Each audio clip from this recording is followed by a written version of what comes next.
psychology. We are returning from our 20-minute recess. Mr. Gage, could you please call the roll to establish quorum? I think Ms. Marks would want us to do that. So let's go ahead and ask us to do that. And also, actually, real quickly, I think, is Ms. Marks on this call? Oh, because he hasn't gone. I haven't seen her. I don't see her name, actually. Actually, we're going to hold until we can get Ms. Marks on the call, because I want to make sure we have our counsel here. Apologies for that. I should have noticed that first. Ms. Marks is having some technical difficulties and is trying to get back online. Okay. Ms. Orrick, do you advise we hold for Ms. Marks, or do you want us to establish quorum right now? I think it's okay to establish quorum right now. If we start into major discussion, then I would advise just to hold off on that part. Okay, sounds good. Thank you, Ms. Orrick. All right, Mr. Gage, could you go ahead and call the roll to reestablish quorum, please? Certainly. Kasuga. Aye. Cervantes. Cervantes. Fu. Here. Oh, there we go. Fu here. Harbsheets. Here. Phillips. Here. And Tate. Here. We have quorum. Thank you, Mr. Gage. And Mr. Gage, I think you're responsible for guiding us through item 10 related to our Administrative Procedures Manual, so I will turn that over to you. Okay, great. And it's just going to take a moment as we give me the permission to share my screen here, so bear with. And while Mr. Gage pulls that up on his screen, the board has seen the Administrative Procedure Manual twice now, I believe, and we did put it over from our April meeting. The changes that you see in our packets are highlighted in yellow, and with the sharp eye of Dr. Rogers, she has also made some edits and reflected in the yellow. As we recall, in February, Dr. Rogers also volunteered to help review this document and taking the position of grammarian that Dr. Horn left vacant. So the changes you can see are in yellow. So Mr. Gage, I will turn it over to you. Okay, thank you, President Fu. So as was just introduced, this is the Administrative Procedure Manual following the initial review of it at the February board meeting, and the time since. We've all had a chance to look at it and offer suggestions. So the version that you should hopefully be able to see on the screen in front of you does incorporate all of the amendments, all the revisions, and Dr. Rogers' polishing touches here. And so this should be a pretty complete document. There's going to be a little bit of formatting that needs to change as we shift sections around a little bit, but this should be pretty close. And if anyone needs to see it larger, just let me know and I can make things bigger on my screen. Is there any section in particular that anyone would like to see first of all, or shall I simply scroll through and you can tell me to stop? So why don't we just go by board member, since I think we don't have the benefit of being in person, and we've also seen this a couple times now. So Dr. Kasuga, your hand is raised. I'm going to turn to you. Oh, Dr. Kasuga dropped her hand now. So I think what I'm going to ask is, board members, if you have any recommended edits to this, could you please raise your hand or signify that you have edits or comments related to this?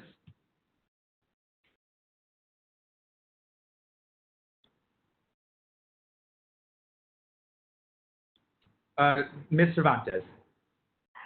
I didn't, thank you, Mr. Fu. I did not get a chance to review, but I noticed we had an email with Ms. Marks' comments. Can she speak to that, or someone speak to that as it relates to this item?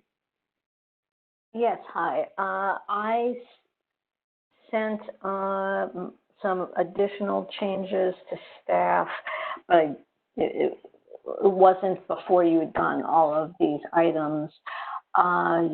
I think I did them in track changes so you could see them. A lot of the changes, let me back up a second. A lot of the changes I think I had already spoken about at the last meeting, and I believe Mr. Gage made a lot of those changes already. Then additional changes are in track changes in the item that was sent out earlier today. Right. And so just to clarify on that point, the version we're looking at here on the screen is the one incorporating maybe even many of Ms. Mark's comments, but the board comments as well. So what you sent today is probably going to look somewhat different, but there might be still a few changes that we can refer to update this live copy here. But it sounds like from previous discussions, much of what you would have already suggested came out of the February board meeting, and a lot of those changes were made before this document went out to board review. So, Yeah, I believe that's the case. Just to clarify, what is before us to approve? Am I understanding it is not what's in our packet with highlights, and we should refer to the file that was in our email this morning? the file that you received this morning won't include board member comments. It won't reflect Dr. Rogers's sort of grammatical and editorial prose there. So one way we could maybe review this is treat this as a live document, this one that already includes so many of the revisions that are in front of us. And Ms. Marks, if you wanted to call out any changes that maybe came over with your copy from this morning, we could incorporate them into this, and therefore it would be the document that was sent for board review and approval.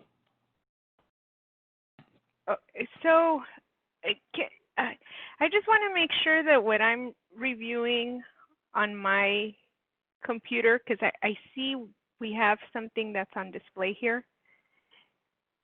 I just want to make sure that what I'm referring to, that I have a copy of, like for me as a voting board member.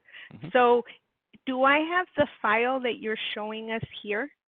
Yes, what is on the screen in front of you is what was sent out with the board meeting packet materials. Okay. Okay, and that's and any additional comments or changes are what we'll discuss now. That's correct. Okay. If I can make a suggestion, possibly, if we can go not line by line, but if we can go page by page and just read the highlighted changes. And then if Ms. Marks had any additional changes that were not captured, if she can call attention to that, that way we can efficiently run through the document. Thank you, Ms. Stark. Yeah, that sounds fine to me. And if anyone wants to see in print what I'm referring to, then they have that document that was sent out earlier today. Okay, so to start here, just obviously a very minor punctuation change here. Dr. Phillips, I see you have comments as well as Mr. Gage is scrolling. Yeah, I'd like to make an alternate suggestion with all deference to Ms. Thorick. I wonder if we shouldn't just go through the document that we originally received, see if anybody has any comments, and then go through the second, because there's fairly extensive comments that Ms. Marks has made, so that we can actually see where we are with this and see where we are with Ms. Marks's comments in terms of incorporating them. We're not going to have an integrated document. We can add that stuff into the integrated document, but it's confusing to me to try to go through this and ask whether there's comments and at the same time get Ms. Marks' comments. Now, maybe that's just me, but it comes seriatim as opposed to collectively. Ms. Thorick, what I'm hearing from at least two board members is that there is, I think, just having two separate documents and one of them being just sent this morning, it's going to be hard to track. And to Dr. Phillips' point about the substantive comments that Ms. Marks introduced in the document, what's the timeline for us to adopt this I know we put this over several times already, but I feel like it may make sense for us to have an integrated document and just put it on for the November item, so that folks have time to review Ms. Mark's comments together with the edits made by Dr. Rogers and staff. That works. Dr. Phillips and Ms. Cervantes, how do you feel about that? Does that answer or address your concern? I think that would be a lot easier from my point of view. Ms. Sork, does that create any problems for you in terms of the delay in approving the procedures manual? Not at all. I think it's better if there's a document you guys all feel comfortable with looking at, and then it can be a more thoughtful vote once it comes on the agenda again.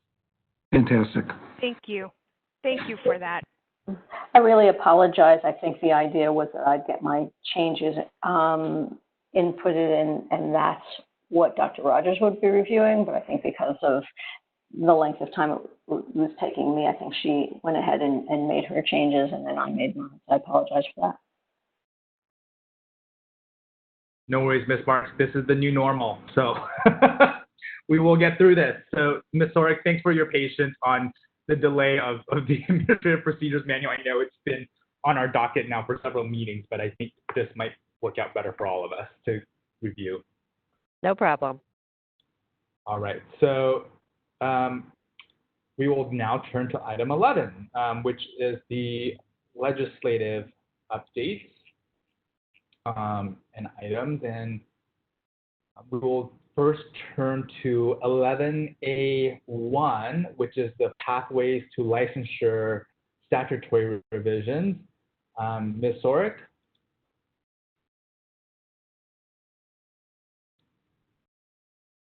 Thank you. Okay, so moving on to the next agenda item, we have pathways to licensure statutory revisions.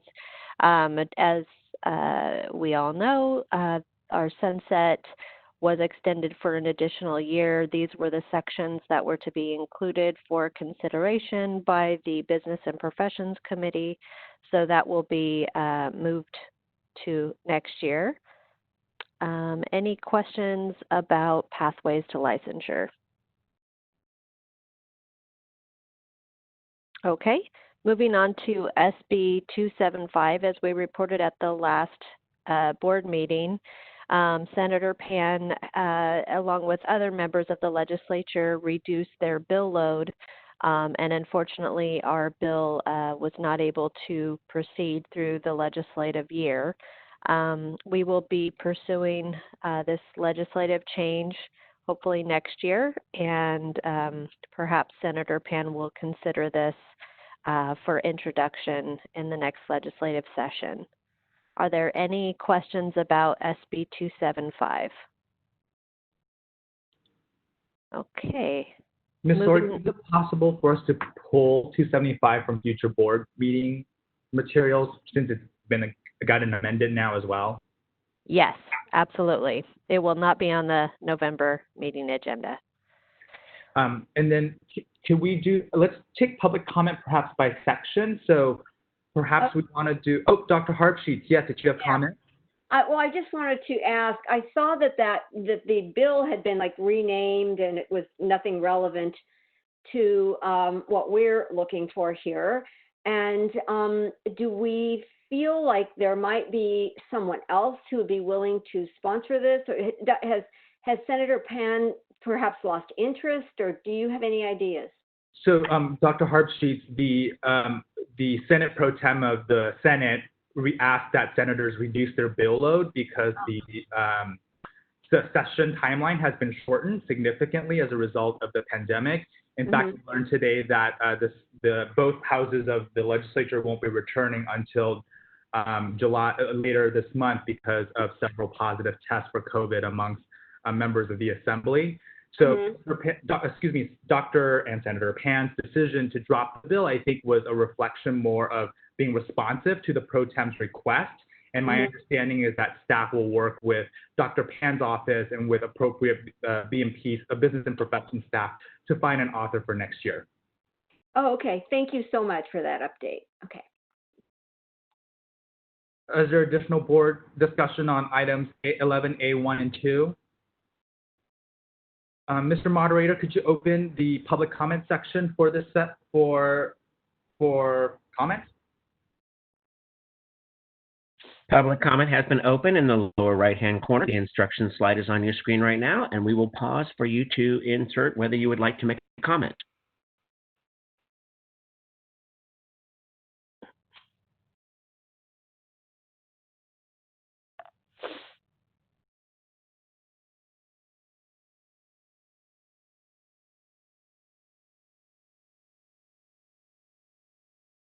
At this time, I do not see any comments. Would you like me to close the Q&A panel?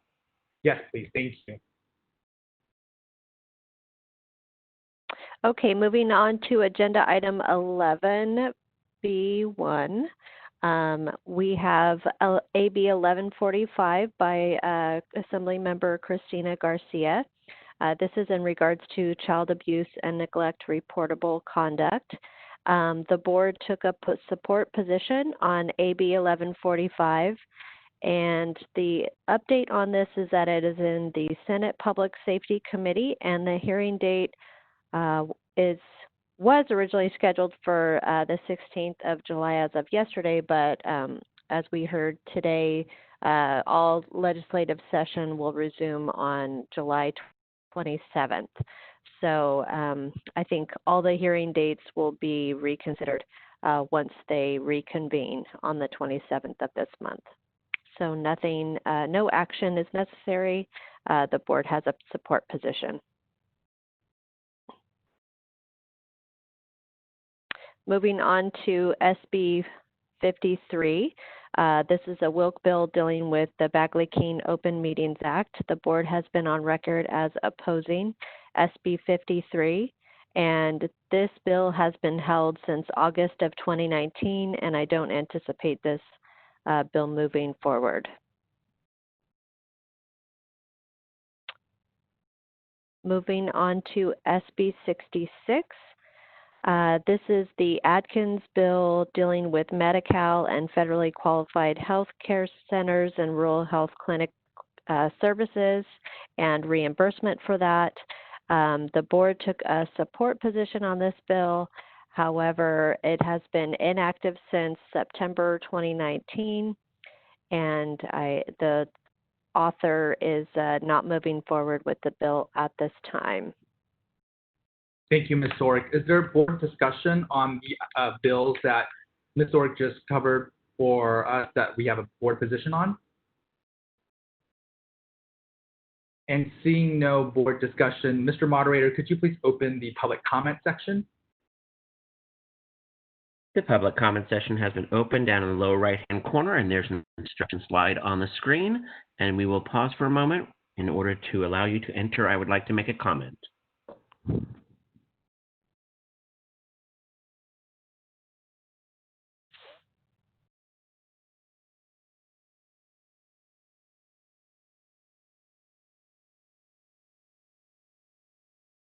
At this time, I do not see any public comments. Would you like me to close the Q&A panel? Yes, please. Okay, moving on to AB 1263, low. This bill would prohibit a contract or proposed contract involving the provision of a consumer service by a licensee regulated by a licensing board from including a provision limiting the consumer's ability to file a complaint with that board or to participate in the board's investigation into the licensee. The Legislative and Regulatory Affairs Committee recommends a support position on AB 1263. Is there board discussion on this item?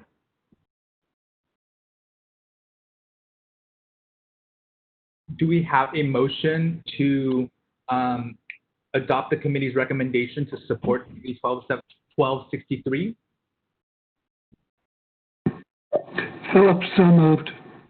Seconded by Harpsheets. It's been moved by Dr. Phillips and seconded by Dr. Harpsheets. Let's go to public comment for this item. Public comment has been opened in the lower right-hand corner, and the instruction slide is on the screen. We'll pause for a moment while you enter your comments.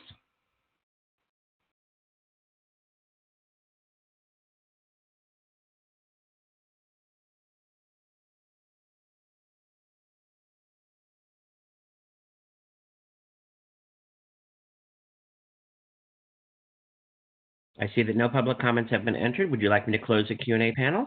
Yes, please, Mr. Moderator. There you go. Ms. Cervantes? I just have a general question. For the items in this section, these bills, are they still active to the best of our knowledge? We earlier talked about Senator Pan reducing his bill load, and I just wondered if any of these were also in that category. A couple of them are, however, the statuses on the memos should reflect where they are in the process. So ones that in the status bar, if you see it hasn't moved since 2019, the chances are that that isn't going to be moving, but at this rate, anything is possible. It could be gutted and amended. This is a very unusual year in many ways, so we like to just keep our eye on these bills just to see if it starts to move or not. An example is AB 1145 by Garcia, had not been moving for several months and then just picked up and started moving in the process. So no rhyme or reason, we just kind of always want to monitor. Oh, okay. Thank you. Mm-hmm. Is there additional board discussion on this item? Seeing none, I'm going to ask that Mr. Gates call the roll on the motion by Dr. Phillips and the second by Dr. Hartz. Beg your pardon. Kazuga. Cervantes. Aye. Fu. Aye. Harpsheet. Aye. Phillips. Aye. Tate. Aye. Motion passes. All right, moving on to the second item, AB 2112 by Assemblymember Ramos, which would authorize the State Department of Public Health to establish the Office of Suicide Prevention within the department and would specify authorized responsibilities of the office if established. The committee felt that this was consistent with our previous advocacy, in fact, sponsorship of Assembly Bill 89, and thought it would be appropriate to recommend to the full board to support this bill.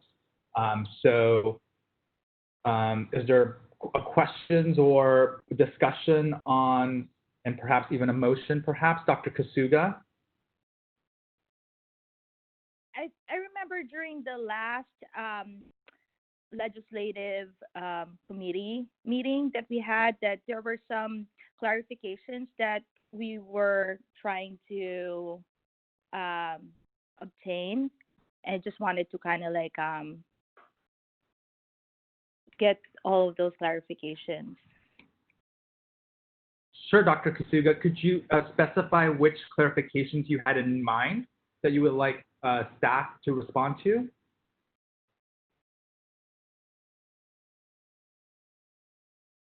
I think it was, as far as I recall, it's with regards that the telehealth would be something that would increase access to mental health services. I believe that was another bill that we're going to be talking about a little farther down. And I know that there was some clarification on if psychologist was included in one of the bills, and that clarification was provided in the memo. However, I have to be honest, and I'm not positive about feedback on the telehealth in regards to the other bill. I think that what was in question was the the type of telehealth services that are provided by the federally qualified health centers in rural areas. So I thought that it was a little bit more kind of like not straightforward telehealth where people have to physically be in these locations and whatnot. And we weren't sure if it's something that would directly increase access to telehealth or Dr. Kasuga, I think you're referencing AB 2164 by Assemblymember Rivas, which is the next item on the bill, on the list. I think okay. we're currently on AB 2112 by Assemblymember Ramos on suicide prevention and the establishment of an office of suicide prevention in the State Department of Public Health. Okay, sorry about that. I'm getting ahead of myself. No, no worries. I think there was a clarification, or at least a request by the California Psychological Association to ask if the bill could be amended to expressly include mental health professionals in the list of experts who are included in the policymaking process. And I'm sure we may hear from Dr. Winkleman or Dr. Jo Linda Crow in the public comment as to how to their advocacy efforts on that front. Before we get there, I wonder if there's a motion by board members to adopt this, to adopt the committee recommendation of a support recommendation on this bill. So moved. This is Dr. Harb Sheets. I'll second. This is Tate. Moved by Harb Sheets, seconded by Dr. Tate. Mr. Moderator, could you open the public comment section, please?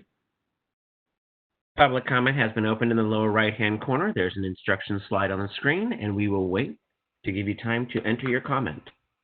Mr. Moderator, if you could also proactively perhaps unmute Dr. Winkleman or Dr. Jo Linda Crow, as they may be able to answer our question as it relates to whether or not the bill if the author's office responded to their suggested amendments. I have Dr. Winkleman unmuted, and I do not see Lyndon Crow in the list. Dr. Winkleman, if we're okay putting you on the spot there, could you share with us any insights you may have? Hi, yeah, it's Dr. Winkleman, Elizabeth Winkleman from CPA. I know that we support the bill currently as it is, and I'm not sure that we have, I don't have the information about specific requests that we might have made for clarification, but we do support the bill and hope that the board will also consider supporting the bill. Thank you, Dr. Winkleman. Is there additional public comment? And if you do, just go ahead and enter that you would like to make public comment, and our moderator will unmute your line. All right, seeing no further. At this time, I do not see any. I will go ahead and close the public comment.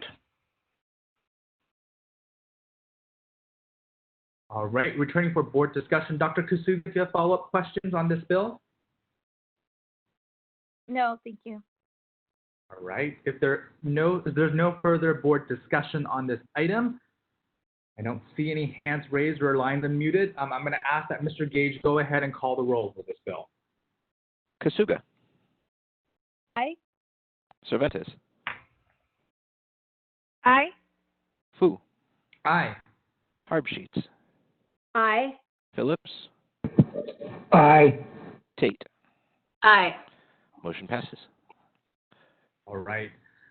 Ms. Sorick, for item the 11B2C by Assemblymember Rivas, do you want to go over that and perhaps, hopefully, let's see if we can answer Dr. Kasuga's question?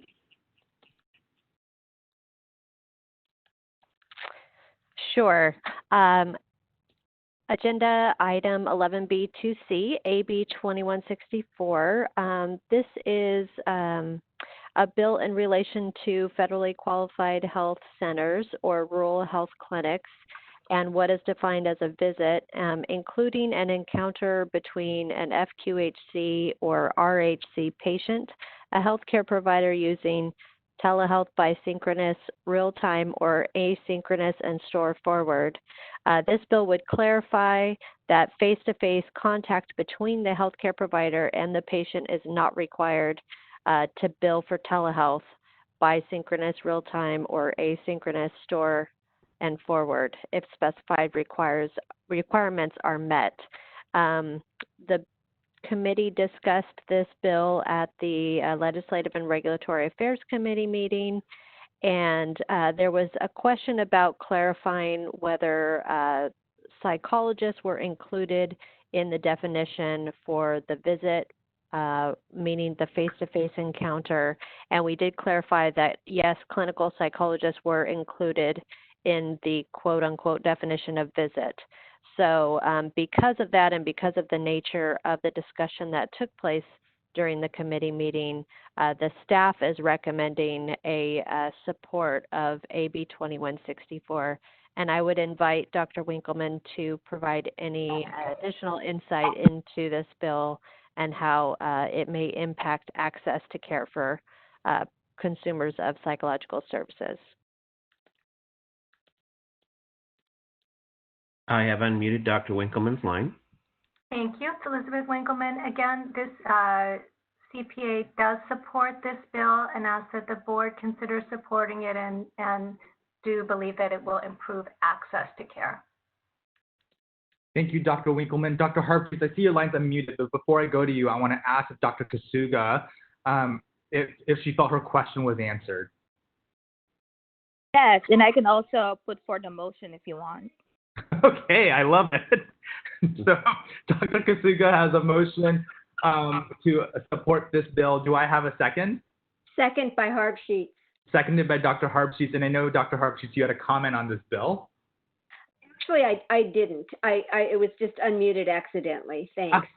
No worries. All right. So, Mr. Moderator, could you go ahead and open up the public comment lines just to see if there are folks who are interested in commenting on this item, and with our thanks to Dr. Winkleman for sharing her perspective on.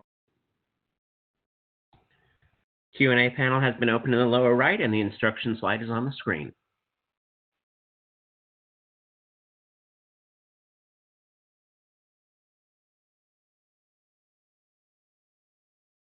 At this time, I do not see any public comments that have come in. Would you like me to close the Q&A panel? Yes, go ahead and do so. And I'll bring it back to the board for additional discussion. I don't see additional board members, so I'm going to then ask Mr. Gage to call the roll on this item. Kasuga. Aye. Cervantes. Aye. Fu. Aye. Harbsheets. Aye. Phillips. Aye. Tate. Aye. Motion passes. So to be expeditious with our time, we are going to skip to item S, AB 2630, which is a bill by Assemblymember Flora related to arrest notifications. And the reason why we are going to skip D and E for now is because both items are informational only. So we are going to skip D and E and move to 2630 Flora. Ms. Sorick? Okay, so this bill would provide that the Department of Justice is authorized to submit fingerprints to the Federal Bureau of Investigation, where they will be retained for the purpose of being searched against future submissions to the FBI. This bill would authorize the Department of Justice to search latent fingerprint images against all retained fingerprint submissions. This bill would also authorize the Department of Justice to collect fees for federal subsequent notification services and remit the fees to the FBI. So currently the process for fingerprinting our applicants or our licensees is that the applicants submit a DOJ and an FBI print. We get subsequent arrest and conviction notifications for California-specific violations. However, if something occurs outside of the state, unless it's the snapshot in time upon application and that initial fingerprint, the board is not advised of any subsequent arrest or conviction information. We have to rely solely on the licensee to reveal that during the renewal process. So this would allow for the DOJ to be part of what they call the Rat Back program, and that is the FBI's program for collecting the fingerprints and providing that feedback on a regular basis. The Legislative and Regulatory Affairs Committee took a support position and recommends that position to the full board. This bill has been postponed since March of 2020. And I'm not sure the movement of this from there. Thank you, Ms. Sorek. Is there board discussion on Assembly Bill 2630? I make a motion to adopt the committee's recommendation. I second Harp Sheets. Moved by Dr. Phillips, seconded by Dr. Harpsheets. Mr. Moderator, could you open the public comment section, please? Public comment has been opened in the lower right-hand corner. You have an instruction slide on the screen, and we'll give a moment for you to go ahead and enter your comment.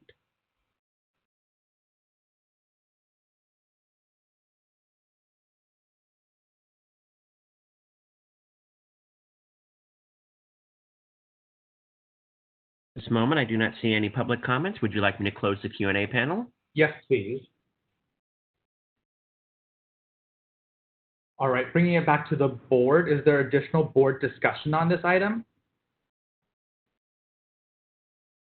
Seeing no board members with comments or questions, I'm going to ask that Mr. Gage call the roll on this item. Kasuga. Aye. Cervantes. Aye. Fu. Aye. Harpsheets. Aye. Phillips. Aye. Tate. Aye. Motion passes. Thank you, Mr. Gage. We are skipping item G because that is a watch item only. And we're going to go to item H, which is AB 3045 by Assemblymember Gray with regard to licenses. So, Ms. Sorek.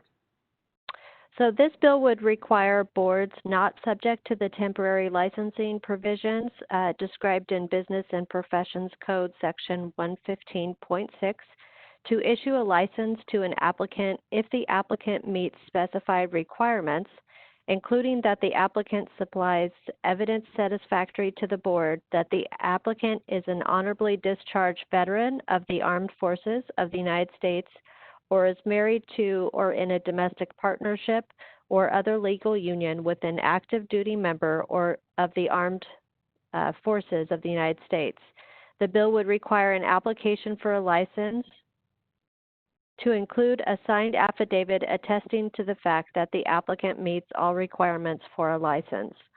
The board staff had some serious concerns with these meeting the requirements and attesting to that and not being able to verify that ourselves as a program, and we expressed those to the Legislative and Regulatory Affairs Committee. The committee took an opposed position and is recommending that position for the full board. Thank you, Ms. Sorek. I recall our discussion.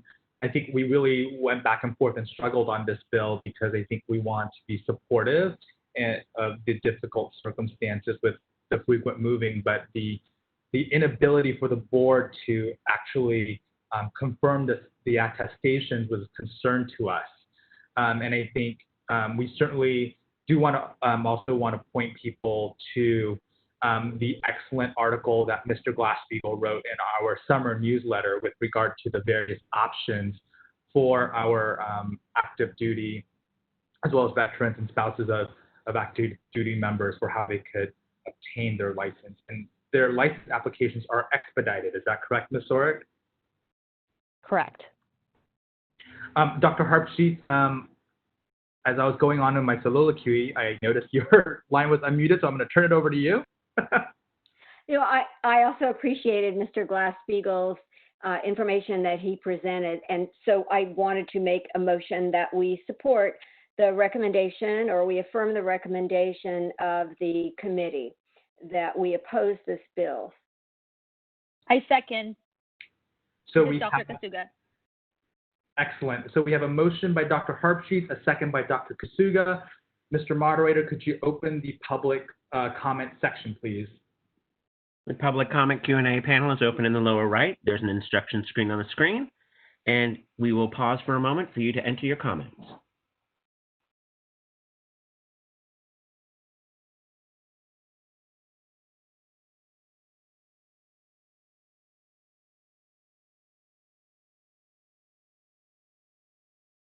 I do not have comments coming in. Would you like me to close the Q&A public comment? Yes, please. So bringing it back to the board discussion, we have a motion by Dr. Harpsheet, a second by Dr. Kasuga, and seeing no further board discussion, I'm going to ask that Mr. Gage call the roll. Kasuga. Aye. Cervantes. Aye. Fu. Aye. Harpsheets. Aye. Phillips. Aye. Tate. Aye. Motion passes.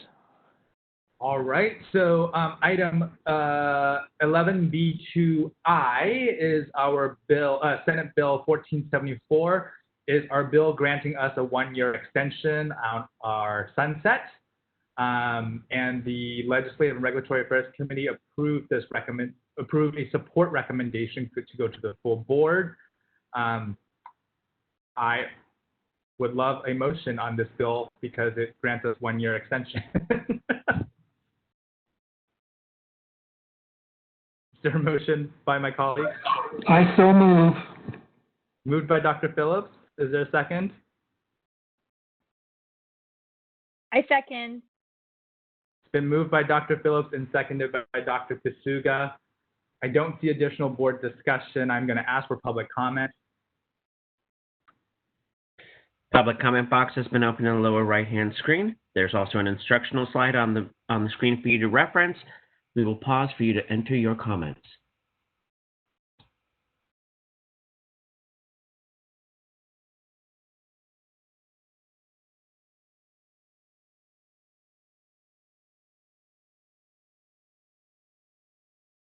At this time, I do not see any public comment. Would you like me to close the panel? Yes, please. So bringing it back to the board, if there's no further board discussion, I'm going to ask that Mr. Gage go ahead and call the roll. Kasuga. Aye. Cervantes. Aye. Fu. Aye. Harpsheets. Aye. Phillips. Aye. Tate. Aye. Motion carries. Thank you, Mr. Gage.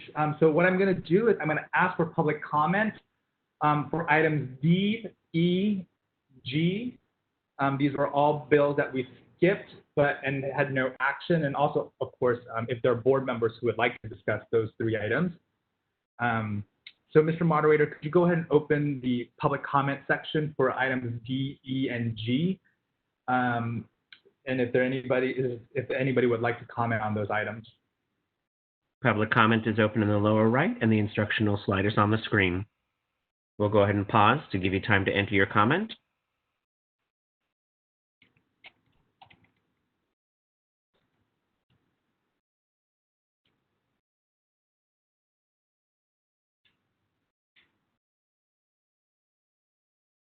At this time, I do not see any public comments. Would you like me to close the Q&A panel? Yes, please. Thank you. All right, so we will now go. Oh, sorry, I don't see any board comment either, but in my haste, I missed you. I will give a moment. And I don't see any board member comments, so we will roll on to this section here on watch bills. So what we're going to do is we're going to ask for any bills for discussion. And also, I'm going to pull a couple bills that I know from our legislative committee we did talk about. So I'm going to ask that we discuss item AB 2028, which is item F. I believe Dr. Phillips had comments on that the last go around. I'm going to pull AB 2253 by Assemblymember Lowe. I think that was done at the request of Dr. Victor Pacheco, who made public comment at our Legislative Affairs Committee. And so to create the opportunity with real attention on that bill, I'm going to pull that one for any potential public comment if Dr. Pacheco is still on the line. And then I'm going to also pull AB 2704, Assembly Bill related to data collection by Assemblymember Ting. So yes, Dr. Kasuga, do you have bills to pull? Yes, since Ms. Sorick mentioned it earlier, I'm wondering if we can also pull AB 2360. Perfect. We will also pull AB 2360 by Assemblymember Manshine for this purpose. Board members, are there additional bills that you would like for us to discuss other than the ones I've identified already and that Dr. Kasuga identified? Could we talk about, this is Dr. Harbsheets, could we talk about Senate Bill 806? I'd just like a little better understanding of that. Absolutely. So we will also pull item P as in Peter, Senate Bill 806 for Dr. Harbsheets. I don't see additional board members' hands going up. So what I'm going to do is also, so we're going to go through these items, discuss, have public comment, and then at the end, reopen public comment for any bills that public comments would also want to bring to our attention as well. So we'll make sure we get to the items that may not have been pulled by members of the board. So with that being said, if we could turn our attention to item F, as in Fern, AB 2028 by Assemblymember Curry related to state agencies. And I'll give time for all of us to get to it. I think we're jumping around a little bit.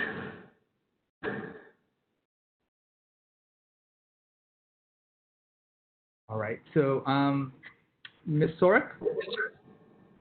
So this bill deals with materials that are available for board meetings, and specifically the bill would require that writings and materials be available on the internet website and to people who do so request in writing on the same day as they are provided to members of the state body or at least 48 hours in advance of the meeting, whichever is earlier. There was a change to the bill where it originally was asking for all information to be posted 10 days before the meeting, and it was amended to read 48 hours. Staff has concerns. While we know that it is very important to be transparent and provide members of the public with materials and information, we also believe that it will challenge transparency if we are not able to have the flexibility to provide some last-minute information that sometimes comes to the board. For example, budget items that we may not know till last minute, regulatory changes that we may not know till last minute. Some of these items are out of the board's control many times, and it would not allow for that kind of flexibility and for us to be able to provide that information to the board and to the public as soon as we receive it. There are also challenges with being compliant with ADA requirements that are put on all the programs to make information accessible. It requires additional staff time and website maintenance, and we do not control the board's website. So because of these concerns, we would like to express our concern to the author and would like the board to discuss these challenges. Thank you, Ms. Sorick. Dr. Phillips, would you like to make comment? I know this was one of the bills you had identified in committee. Yeah, I am in accordance with Ms. Sorik's comments. There's also can be situations in which people send us emails or letters at the last minute before a board meeting, that we wouldn't be able to include those kinds of public comment on particular board agenda items. I also had expressed a concern, and I'm not sure if we got clarification of this or not, that oftentimes when we have a petition hearing, people will bring exhibits with them to the petition hearing that we've not seen before, and whether that would impact whether we could see additional exhibits as brought often by the petitioner at the last minute, or would it force us to exclude those documents as well? So it does have a lot of workability problems to it that I would like expressed to the author. It is important, I think, that the public have a chance as much as possible to digest as much of the material as possible, as early on as possible. But I think it's also important that we have a complete discussion, and oftentimes the materials that are available for that complete discussion aren't available to us 48 hours in advance. So I don't know whether that involves the legislation incorporating some discretion on the part of the board, or if it just means that we want to take an opposed motion. But I think we certainly should open up a dialogue with the bill's author.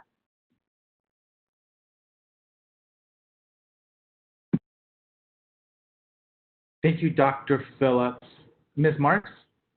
I just wanted to address a couple things that I think are good questions. I'm not entirely sure how they would operate under this language. With respect to documents that are brought in by petitioners, even though they're introduced into evidence during the petition hearing, they are discussed in closed session. So potentially those, this limitation would not apply, since it does not apply to writings prepared for a matter to be discussed in closed session. But I think clarification on that score would be very helpful. With respect to public comment from the public, it does talk about writings that are by a staff of the agency or another member of the state body. So potentially that does not include public comment. However, I can see, for example, let's say the board receives public comment during a public comment period on a published regulation, or a regulation that's going to be, that's during its public comment period. So on one of the last ones the board looked at, staff gathered all the public comments and then prepared like a chart with its recommendations. And often the public comment period will close shortly before a board meeting. So you potentially could have looked at the comment itself, but then the staff would not have been able to provide any writing that summarizes the comment and provides its recommendation. So I do think there are issues with how the board gets information from board staff, and whether or not it could actually make a recommendation. So, for example, on a regulatory matter with respect to public comment, everything would be provided orally at a meeting. Dr. Phillips? And the other concern I have is just a workability problem. I know how hard staff works to get together the meeting materials for us and get them to us as far as possible. But there are hand carry items that sometimes need to be included in the board packets after the fact. And I'm just concerned, particularly given that we're working a little shorthanded, given our budgetary crunch, that this will put an unnecessary burden on staff. Dr. Phillips, it sounds like you're leaning towards making a motion to oppose this bill. Is that accurate? Unless staff feels it'd be productive, I would move that we take an opposed position with an explanation as to why we're taking an opposed position. And Dr. Is Phillips, that a motion? sorry, is that Dr. Tate, were you seconding that motion? Yeah, no, I said, was that a motion, Dr. Phillips? It sure was. I will second that.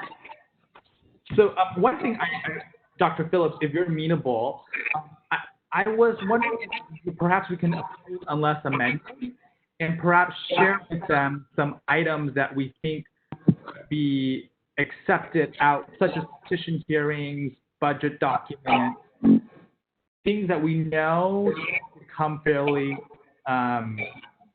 because of the way information flows and the entry items. What are your thoughts on that? I think it's fine. I think we're going to have to give them a fairly long omnibus list of documents we're concerned about, but I would leave it to staff to try to put those in as workable a form as possible. So I would accept that amendment. Originally when we discussed this bill with Mr. Fu, and the idea was discussed about opposing less amended, and the more I thought about the list, the longer the list became, and then it just seemed like most of agenda items would be requested to be exempted from this requirement. And then it almost feels like, well, what is okay to be within that 48-hour time frame? And I'm not sure I know what that would be. And my overall, this is Dr. Phillips again, my overall concern with this is this practical given the way that we conduct board meetings and our efforts to include as much material as possible in consideration of the deliberations we make. So apropos Ms. Sork's comments, I guess I'm not taking the amendment. Duly noted, Dr. Phillips. And I will not push it. Dr. Kasuga, do you have comments on the motion? Yes, I am in agreement with Dr. Phillips and Ms. Sorik. I'm just thinking about the concerns, the ADA accommodation concerns with regards the making things available on the website, which we don't control. So that in and of itself is like a big thing that we won't be able to really address appropriately. Thank you, Dr. Kasuga. Dr. Phillips, I see your hand raised. Do you mind if I go to public comment first and come back to you, Dr. Phillips? I'm going to take my hand down. Oh, okay. All right. Mr. Moderator, could you go ahead and open public comment, please? Public comment is open in the lower right-hand corner. You have an instruction slide on the screen, and we'll take a pause to give you time to write out your comment.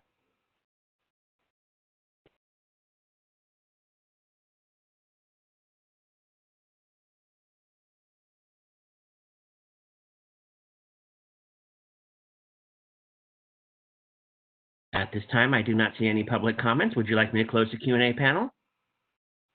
Yes, please. All right.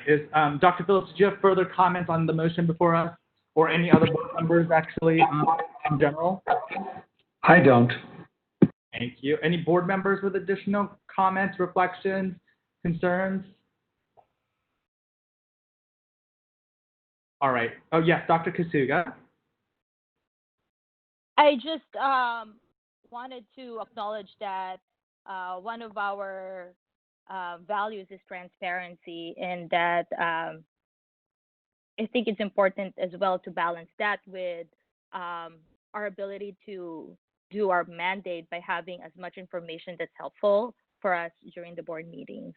So I think that it's not a straightforward and easy decision for us to outrightly oppose, but I like the discussion that we had in terms of considering our values and our effectiveness to carry out our tasks, our mandate. Dr. Kasuga, I think that's well said, and I think it's fair to also say that just looking at the board materials for this meeting, I think of the 20 plus items we have on this agenda, I think we had 2, at most 3 documents that came in within the 48-hour time period. And I think to the extent which board staff have been phenomenal in terms of getting as much materials out so that everyone has access, I think should also be acknowledged as well. And so I really appreciate your comments, Dr. Kasuga, about that value. And it's a value that certainly I think we aspire to in every way possible. With that said, I think, Mr. Gage, could you please call the roll? And sorry, let me repeat the motion. The motion by Dr. Phillips, seconded by Dr. Kasuga, is to oppose this bill, and this bill being Assembly Bill 2028. So, Mr. Gage. Okay. Kasuga. Aye. Cervantes. Aye. Fu.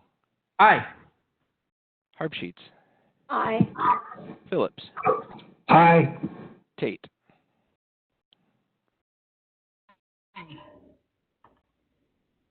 Dr. Tate.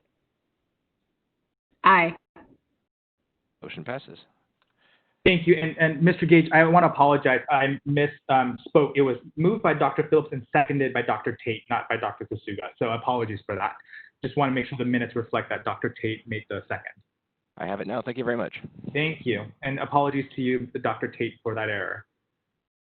All right. So the other item that was pulled, I pull up right now my screen so I can see it, is AB 2253 related to professional licensure. I believe Dr. Pacheco pulled this or requested this item be pulled in the Ledge Affairs Committee. And so I'm doing this so that we can now open public comment on this item to see if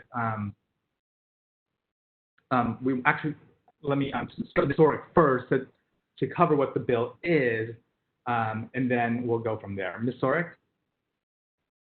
Thank you. So in exempt settings, there are certain time limitations, and in particular, this bill deals with the Section 1277 of the Health and Safety Code, and that puts a time frame on the amount of time that an individual working in that setting has to complete their supervised professional experience required for licensure.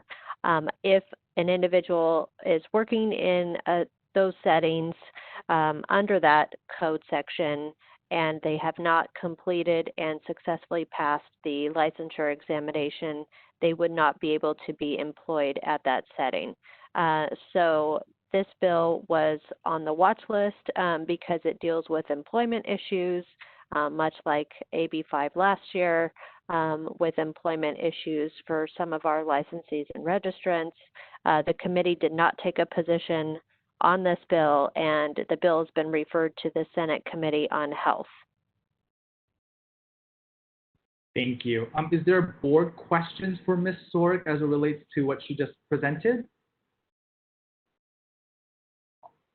Seeing none, I'm going to ask that Mr. Moderator, if you can go ahead and open the public comment, and if Dr. Pacheco is still on the line and wishes to make public comment, certainly hopes he can do so and illuminate us on this.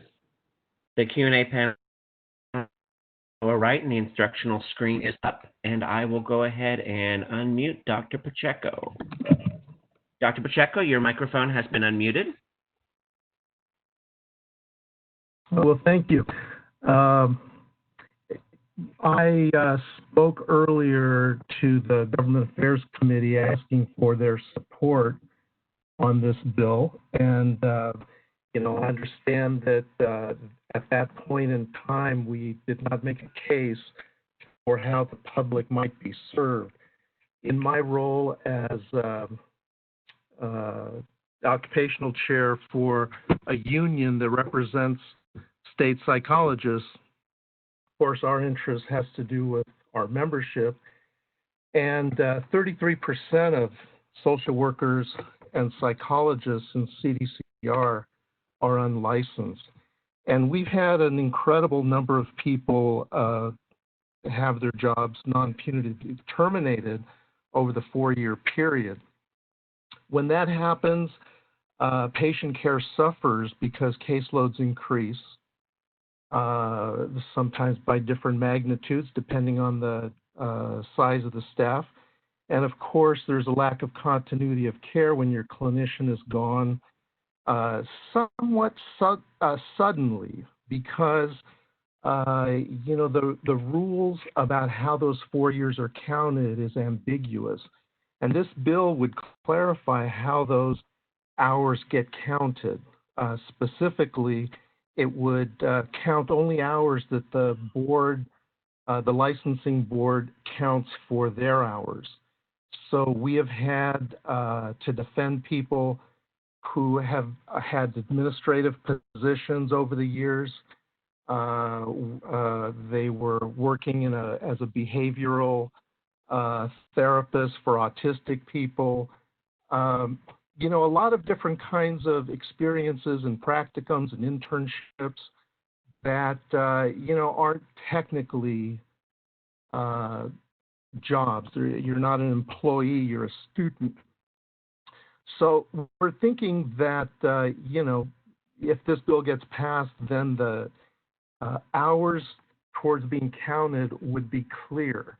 Because right now we're on a call with the state over their definitions, and their definitions seem to be all over the map, which is why we put this bill out. So in any case, ever so quickly, that's the reason that we would ask for your support on AB 2253. Thank you.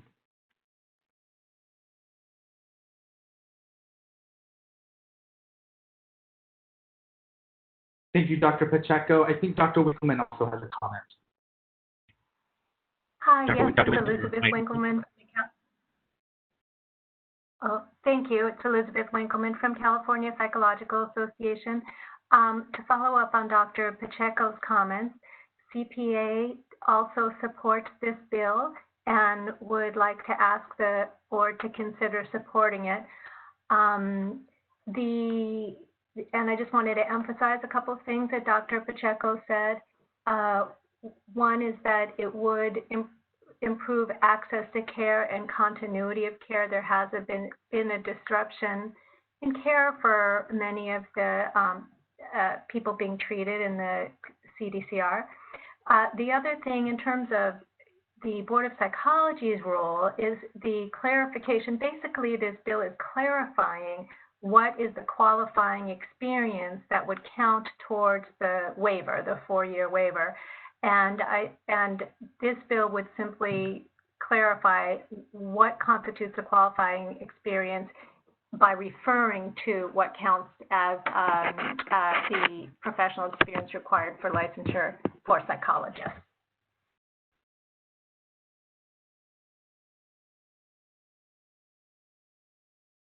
Thank you, Dr. Winkleman. Mr. Moderator, I don't see any further comments, so I think we can pull this back to the committee for discussion. I'll go ahead and close Q&A panel. Thank you. So board members, I think we've heard from Dr. Pacheco and Dr. Winkleman on this issue. Any comments and perhaps even motion depending on what you heard? This is Dr. Harpsheets. I would move that we adopt a support position on this bill. All right, so we have a motion by Dr. Harpsheets. Is there a second for Dr. Harpsheets' motion? I second. That was Ms. Cervantes. So we have a motion on the table before us. Dr. Phillips, do you have comments? Actually, Dr. Phillips, before you go, since Dr. Harpsheets is the maker of the motion, I would love for Dr. Harpsheets to share with us sort of her perspective on this issue, and then I'll turn over to you, Dr. Phillips. So Dr. Harpsheets? Okay. When I was an intern, I worked in one of those those exempt settings. And while I personally had, an experience that was pretty clear cut, I have an understanding of what this might be like for people in those settings. And I think, as Dr. Winkleman has pointed out, that it's important to have a level of clarity that we don't have yet on what does constitute, acceptable hours. And so I feel like it's important from that perspective. Let's be clear. Let's make it easier. I think it also probably would ultimately help staff in the licensing unit have some clarity too. That's my guess. I'm not doing that job, but that's what I'm thinking. Thank you, Dr. Harbsheet. Dr. Phillips? Yeah, I take a little bit different point of view, and I certainly can appreciate that it's difficult for people that are in exempt settings to deal with how the particular exempt setting might count time.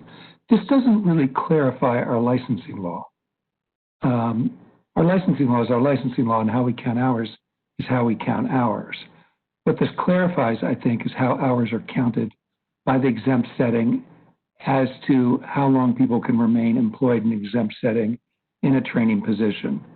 And while I recognize that does impact our licensees and our prospective licensees, I don't think it really directly speaks to our function as a licensing authority. So I would not recommend supporting the bill, simply because I don't think it goes directly to our charge. And certainly I can see how it could have some impact as it relates to access to care. But it seems like a fairly tenuous reason for us to weigh into this particular issue, since it's not entirely clear to me how the access to care is ultimately going to be impacted. Thank you, Dr. Phillips. Ms. Cervantes, as the second on the motion, would you like to make comment on this bill?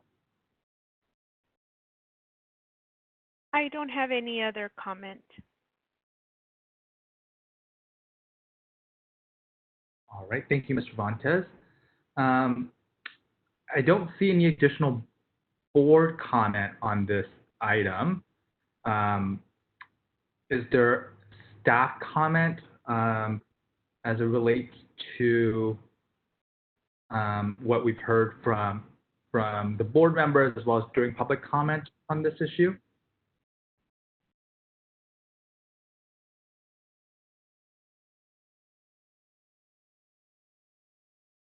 Okay. With that, oh, Dr. Phillips, I see your hand. Did it just go up? I'm not sure. I want to make sure I get to you too, just in case. All right, Dr. Phillips, I think. My hand just went down. Back up again, sorry.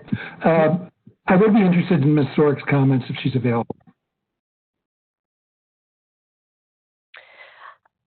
As I mentioned in the beginning of the call, I think this is, I believe this issue may have more to do with the employment issue and, making sure that those exempt settings have considerations for these specific scenarios. And not that I'm not sympathetic to these challenges, but I think because we're seeing this on the back end, I feel a little bit disconnected with the concern about how those hours are calculated towards the total. But it's however the board would like to go. But I do believe that in this case, this is less of a Board of Psychology issue and more of a client services issue, or for those settings, if it's an issue that they get involved at the advocacy level. So, Ms. Sorik, this is Dr. Harbsheets. So, are you saying that you see this similarly to Dr. Phillips, that there isn't really a need for clarification on the regulatory end, that really this is something that needs to be handled in the employment setting, and that that trainees who are applying for licensure would not necessarily run into issues of how are certain hours counted if it were clear on the employment end. Like I said, I think I'm sympathetic to the challenges and how those hours are calculated, and I see merit in the bill. I just, in tying it to the board's mission and vision, I don't see the real direct tie here. The main thing is, you know, when I mean, technically, when we pursued our bill to clarify in the different code sections that it would be 5 years that you would be able to be employed in an exempt setting, I think that went above and beyond where the health and safety code was, which limited it to 4 years. So I think in our situation, we looked at granting more time if you are working in exempt settings, and it's unfortunate that they didn't apply that to all the code sections when they did the cleanup. I think it would have probably solved some of these issues, but it didn't. So that's where I'm at. There's no staff recommendation on this one. I just don't. Definitely not opposing it by any means, but I don't know if this is somewhere the board should necessarily get involved, because it is more to do with the employment and how the setting defines those hours. So it sounds a little bit unclear. There might be some indirect connection with the board, but it's not clear. Do I understand that right? Yes, and I would ask for Ms. Chung to provide any additional thoughts on this bill and how it would apply at the application process. Thank you, Ms. Sorick. So I echo Ms. Sorick, what she just said regarding this is more of an employment issue. And then regarding the determination of hours towards licensure, so what we do is we rely on the verification from the primary supervisor. So we don't really, so that is the main thing that we rely on. And as long as they comply with our regulations that fall within the specific time frame specified in our regulations, I haven't run into any problems regarding that their hours get denied or not accepted due to their employment end.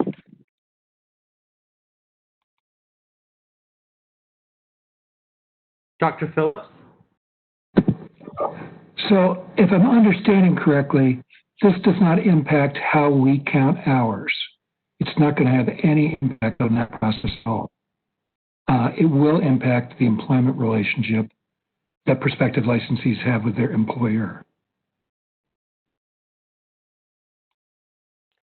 I believe that would be a fair assessment.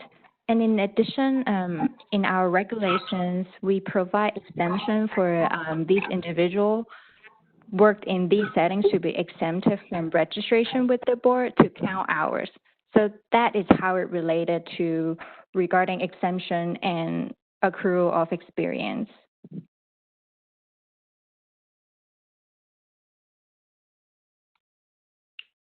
This is Dr. Sheets. Okay, so as I'm listening to this and getting clarification, it sounds like there's not really a need for the board to provide a position that it sounds like we provide even more flexibility around counting of hours, and it goes back to the employment situation. I am wondering, when Mr. Pacheco was speaking, I'm wondering how Dr. Pacheco, might explain why this is particularly important that the board take a support position, and maybe Dr. Winkleman also how they see it as particularly important that the board take a position on this. I will go ahead and unmute Dr. Pacheco and Dr. Winkleman. Dr. Winkleman, you have been unmuted, and Dr. Pacheco, you have been unmuted.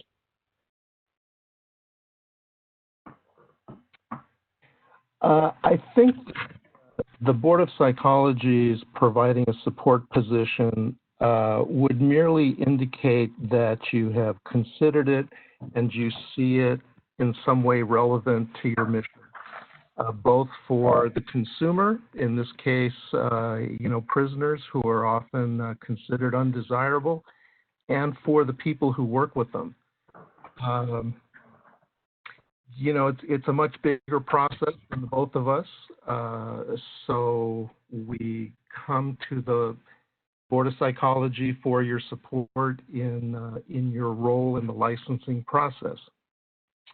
I think that it doesn't materially change how you count hours. It materially changes how the state applies the law to counting hours, both while they were in the exempt setting and before they were in the exempt setting. So in that way, the board has some jurisdiction over those items, and your group would be the logical group to ask for support. Thank you. Hi, and to follow up on Dr. Pacheco's comments, Elizabeth Winkleman, I also wanted to ask that you unmute Dr. Lindercrow, who would like to comment as well. I understand the concerns about how this would be relevant to the board taking a position. And from my view, of course, the board, if in terms of having the board support, of course, that would help the chances of success for this bill. And the reasons why I would see it as relevant are, and I'm sorry if I'm repeating myself somewhat, but that it would be good for the consumers in terms of protecting access and continuity of care, because the actual result has been abrupt terminations and transfers of treatment in these settings.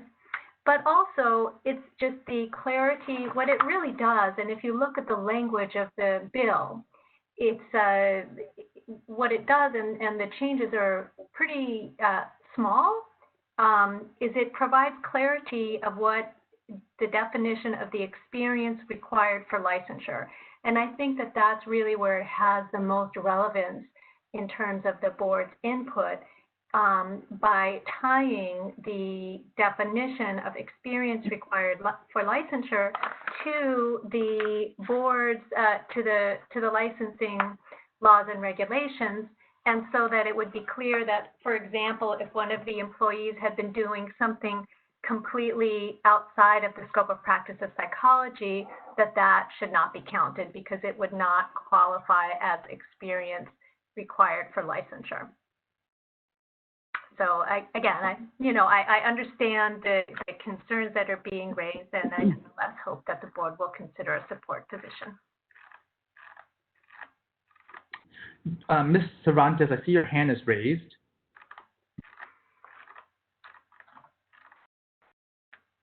Yeah, I appreciate all of the comments. Earlier, I didn't have comments, but what I'd like to say is that I'd like to move for voting on this motion, and I support the board taking a support position. While I understand the relationship between the Department of Corrections and its employees, and that's what this bill seeks to clarify, I think there's a responsibility that we have to also to the state of California and its relationship to practitioners of psychology.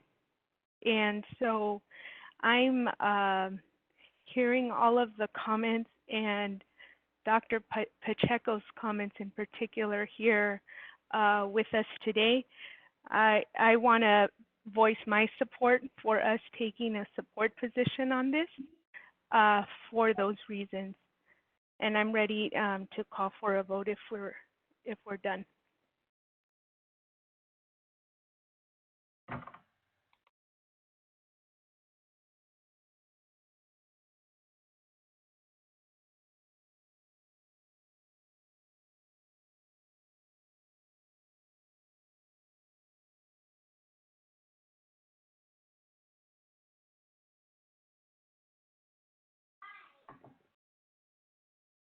Dr. Linda Crow, your mic has been unmuted. Thank you. I just wanted to add one, a bit of a different perspective, but in support of what Ms. Cervantes has said, and also Dr. Linda Winkleman. Crow? Yes? Oh, so sorry. I want to ask Ms. Marks. I was on mute. I want to ask Ms. Marks if Ms. Cervantes called the question, if we have to vote on the item right now, and if Ms. Cervantes wouldn't mind withdrawing her call to question, so we can let Dr. Jo Linda Crow make her public comment, if that's the case. I believe that would be covered under Robert's rules. It's not covered under the Open Meeting Act, so you can be guided by Robert's rules, but you're not obligated to run the meetings pursuant to Robert's rules. So I'm not sure if this board has a policy on it. I can't claim to be an expert on Robert's rules. My intention was not to mess up the process. I did say if we're finished with taking comments. So if I need to officially withdraw my call for a vote, let me go ahead and do that. And when we're done, we should just call for a vote. Thank you, Ms. Cervantes, and apologies, Dr. Jo Linda Crow. I just wanted to make sure I wasn't breaking any rules on my end here. So, Dr. Jo Linda Crow, please. Thank you very much. One thing we don't want to do is break Robert's rules. We don't want to do that. I know. I appreciate that. I'll be quick. I just wanted to add just one other perspective, and just to kind of explain why CPA, one of the reasons that CPA is going to support this bill. This is an opportunity to clarify a statute that has created a lot of confusion. It created confusion for the courts, and it creates confusion for licensees, future licensees, and it created confusion also for CDCR as the employer. So while, yes, it's an employment issue, it's also a situation where where we would support, and I think we would always support any opportunity to clarify language that would be to everyone's benefit, to have more clarity. So our goal, part of it, is to really align the definition, as Dr. Winkleman said, of what does the term qualifying supervised professional experience mean, and this, the code refers back to the Board of Psychology's regulatory language about what qualifying SPE is. So we want both people to be getting the proper kind of SPE, and we want them to also have a clear understanding of how long they have to get their hours, but also how many years they have to get their license, which is why the waiver is in place. But for our purposes, really, we saw it as a very easy way with some small changes to better align the penal code with the regulatory language that has to do with licensing of psychologists. And it did end up being sort of an employment issue, but to us, there was a much bigger reason for wanting to do that. And we were hoping the board would support also that opportunity to support clarity of language, which is always important. And sometimes when regulatory language is written the first time, it's not exactly clear, and this is one of those times. So we have an opportunity here with a small change to, I think it makes it more understandable for everyone. And in the end, it would be better not only for future licensees, but also for the benefit of the consumers of their services. Thank you. Thank you, Dr. Jo Linder Crow, and I appreciate your sarcasm in terms of providing us a moment of levity.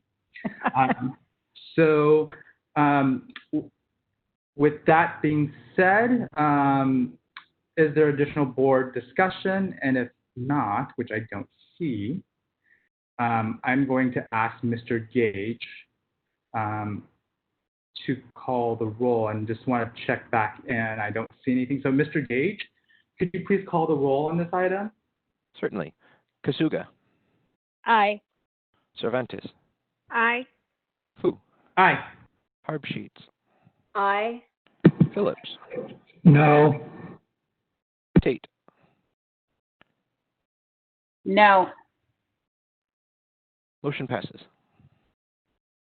All right, thank you so much. So we're now going to move to we're moving to item AB 2360 by Assemblymember Manshine on telehealth. Ms. Sork, and then we'll go to Dr. Kasuga afterwards. Okay, this bill would require a healthcare service plans and health insurers by January 1, 2021 to establish a telehealth consultation program that provides providers who treat children and pregnant and postpartum persons with access to a psychiatrist as specified in order to more quickly diagnose and treat children and pregnant and postpartum persons suffering from mental illness. The bill would require the consultation to be done by telephone or telehealth video and would authorize the consultation to include guidance on providing triage services and referrals to evidence-based treatment options, including psychotherapy. The bill would require healthcare service plans and insurers to communicate information relating to telehealth program at least twice a year in writing. This would exempt certain specialized healthcare service plans and health insurers from these provisions. So at the Legislative and Regulatory Affairs Committee meeting, we discussed this item and the committee did not take a position. This bill has been referred to the Senate Committee on Health on July 1st, 2020. And I believe when we discussed this item, this one dealt with psychiatrists and not our licensees. So that's why the board did not move forward with a recommendation. So that is my presentation of the bill. Dr. Kasuga? Yes, I just wanted to ask Ms. Sorik. I think that before we discussed that this one only pertains to psychiatrists and not our licensees, and I was wondering if we reached out to the authors of the bill to see if there's an interest to include psychologists, or if there was, if this bill will exclusively be for access to a psychiatrist. This bill does not include our licensees at this time. It could be if the board would like to see that language included. That's always an option to support if amended, if that's the direction the board wants to go. I'm wondering if CPA is at all advocating on behalf of this bill or has been in communication with the author's office. I know we have not on this end.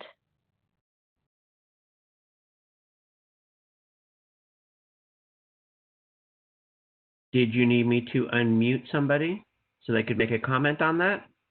I think if you can unmute Dr. Winkleman and Dr. Jo Linder Crow, in case they would like to respond. Because CPA is in support of the bill according to the bill analysis. I have unmuted both of their microphones. Hi, this is Elizabeth Winkleman, CPA. We are requesting that psychologists be included in this bill and would ask that the board consider making that request as well. And I think our official position is currently, I can double check, but I think it was under review while our request for psychologists to be included is being considered.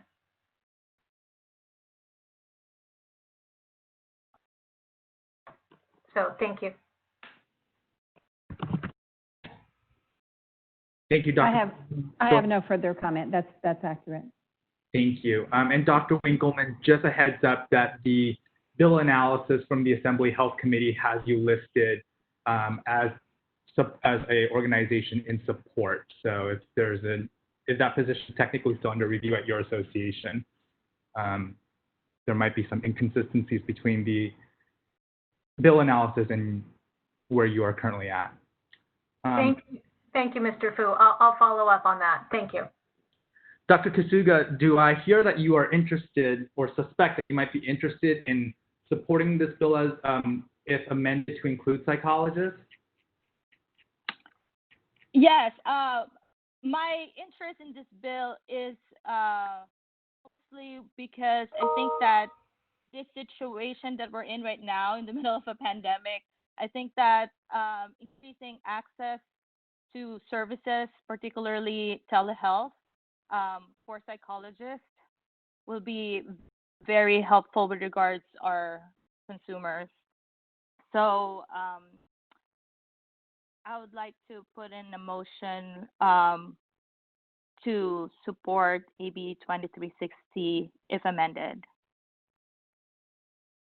A motion by Dr. Kasuga to support the AB 2360 if amended to include psychologists. Is there a second?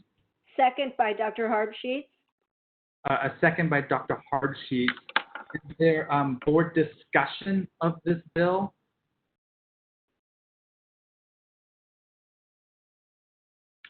And seeing none, I'm going to turn it over to public comment. If the moderator could please open the public comment section. Q&A panel has been opened in the lower right, and you have a slide on the screen that is showing you the instructions. And we'll pause to give you time to enter your comments.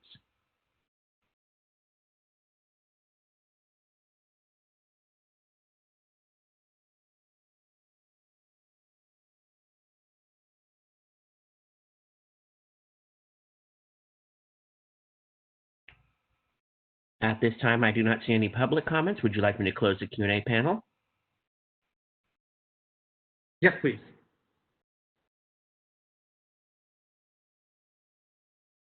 All right, so I'm going back. Dr. Kasuga, I see your hand is raised. Not anymore. Okay, Dr. Kasuga's hand. Seeing no further board discussion, Ms. Sorik, any thoughts on this bill and supportive or concerned comments either way?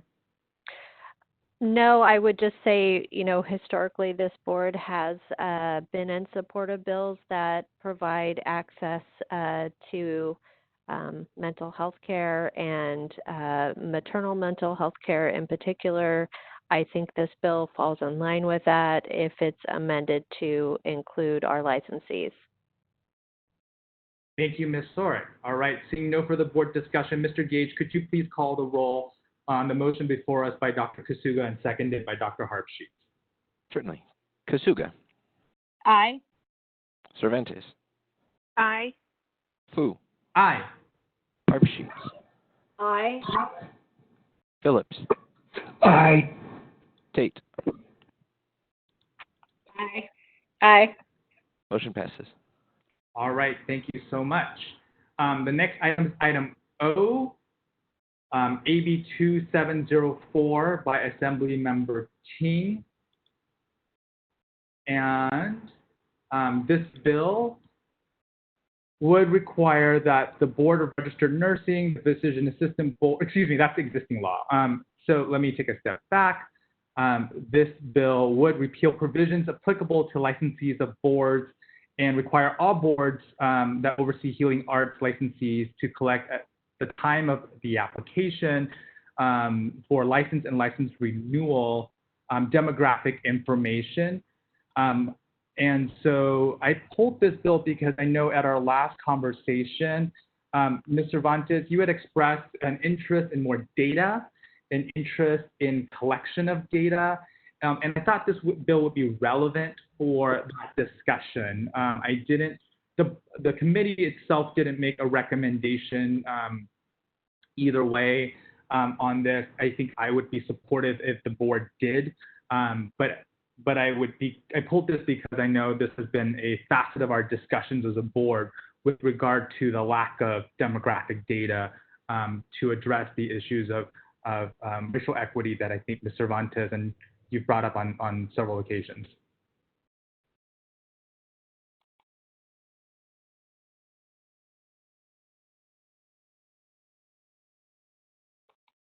Dr. Harpsheets, I see your microphone's not capped. I'm sorry, I meant to do that. Sorry. No worries. Dr. Phillips. Yeah, I think I think it's a step in the right direction in some ways, although the information becomes optional. It also doesn't cover, I don't think, a lot of areas of difference that might be relevant to the collection of data. However, it's also going on the website. So I think it's kind of a confused picture that they're presenting. And if experience is any teacher, some people will be willing to identify themselves relative to these aspects of personal identity, and some people will not. So I'm not sure we're getting as complete a data as we'd like, but it'd be some data. Thank you, Dr. Phillips.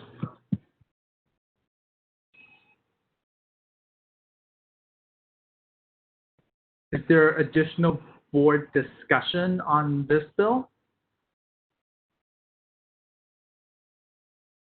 Yes, Ms. Cervantes? I just want to echo Dr. Phillips and history of state policy in this space. It does sometimes, it may take more than one bill to get it right, but moving us closer towards data-informed decision-making is probably a good thing. Ms. Cervantes, in that light, would you like to make a motion to support this bill? I would, yes. Is there a second?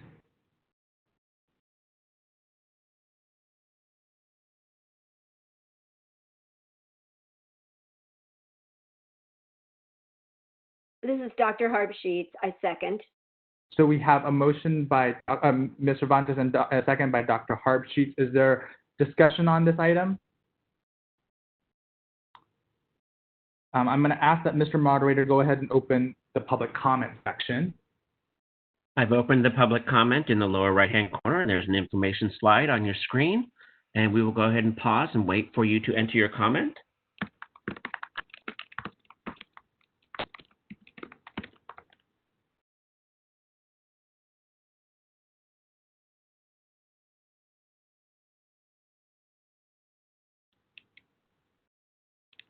At this time, I do not see any public comments. Would you like me to close the Q&A panel? Yes, please. Thank you. All right, so we have a motion before us on this item with a support recommendation. Ms. Sorek, as with all the bills, gonna ask you, actually, I see Ms. Cervantes, your microphone's unmuted. So to you first, and then to Ms. Sorek for any staff comments. Oops, sorry. Oh, okay. No worries. Ms. Sorick, any staff comments on your end? No staff comments except for just one question of clarification for Ms. Marks.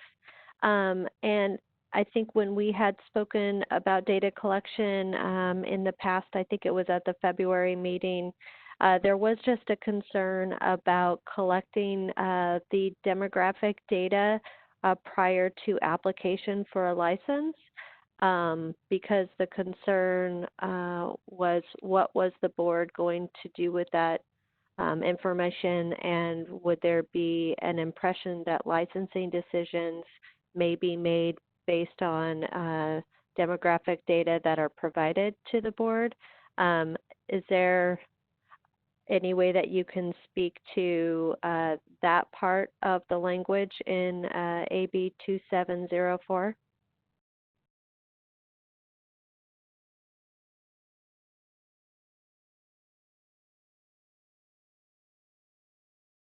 This is the moderator. I do not see Noreen in the listing of the panelists. And I do not see her in the attendees as having dropped off.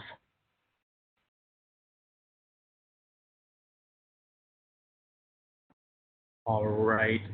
Let's. I believe Ms. Marks lost her connection.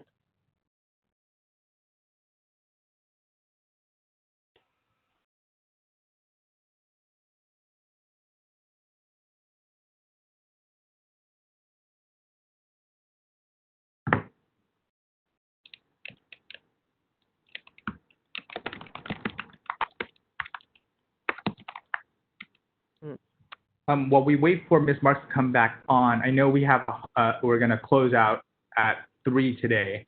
I see Ms. Marks just came on. So why don't we let Dr. Phillips make his comment, and then Ms. Sorick go ahead and we can re-ask the question to Ms. Marks after she's settled in and has her audio working. I guess what I was thinking about was they were making the race and ethnicity information optional. They did not do the same with respect to gender and gender identity. And I wonder, in some ways, as much as I'd like to have that data confidentially, whether we might be exposing members of the trans or non-binary community to or making a public list of people and how comfortable they would be with that. I don't have an answer to that question, but I do think it's a little wrinkle in this that information is not made optional. I mean, this cuts both ways, obviously. If it's optional, we don't get full data. If it's not optional, people can choose whether they want to reveal aspects of their identity. I don't know how I feel about either, but I thought I would just throw that into the mix. Thank you, Dr. Phillips. I see Ms. Marks is on, but I don't see the indicators that she has audio. Mr. Moderator, can you confirm that's the case? We do not see a microphone on at this particular time. Okay. So my suggestion is going to be then, since we had committed to going till 2:30 and obviously extended it to try to finish this section, is that, and since Ms. Sorick has a question to Ms. Marks, I'm going to suggest that we keep this motion on the table and then just return to this item and ask for public comment on the remaining watch bill items when we reconvene tomorrow. Understanding that there are some challenges to time today as well. So, Ms. Sorick, how do you feel about that? That works. Okay, Dr. Hart, I see your phone was your mic was unmuted. I was just going to say that I would appreciate handling it that way. Thank you. Ah, fantastic. Okay, Dr. Kasuga, I see your hands up. Yes, Mr. Fu, I just wanted to clarify that if we table this, that afterwards we're gonna go to item number 12, and that would be tomorrow as well. Yes. So what we're going to do is we have a motion on the table for this. What we'll do is we'll just basically adjourn for the day and bring up item 2704, item O, tomorrow when Ms. Marks is available to answer the question. Pick up item P as in Peter for 806 if Dr. Hartsheets wishes to do so tomorrow, and then finish the rest of the agenda, items 12 through 22 tomorrow is the game plan. Thank you. All right. So with that being said, the board will recess for the day and return tomorrow back at 10 a.m. For our items, and we will pick up where we left off on item 11O and continue forward. And board members should note that tomorrow we also have a closed session item as well.